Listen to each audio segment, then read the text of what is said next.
তীব্র গরমে আশেপাশে রাস্তাঘাটে চলাচলের সময় বা যে কোনো জায়গায় কোনো ব্যক্তিকে যদি দেখতে পান যে তিনি প্রচণ্ড নার্ভাস ফিল করছেন, ঝিমিয়ে পড়ছেন, ধীরে ধীরে সংজ্ঞাহীনতার দিকে ঝুঁকে যাচ্ছেন, তাহলে দ্রুত তাকে নিয়ে একটি ছায়া ঠান্ডা স্থানে চলে যান।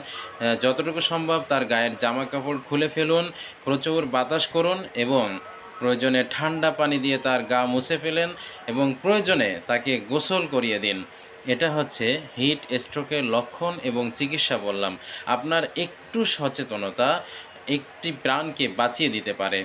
তাই এই তীব্র গরমে আপনি নিজেকেও বাঁচিয়ে রাখুন, যথাসম্ভব আ আ রৌদ্রে যাওয়া থেকে বিরত থাকুন এবং রৌদ্রে গেলে অবশ্যই ছাতা এবং ঢিলাঢালা পোশাক পরে বের হন।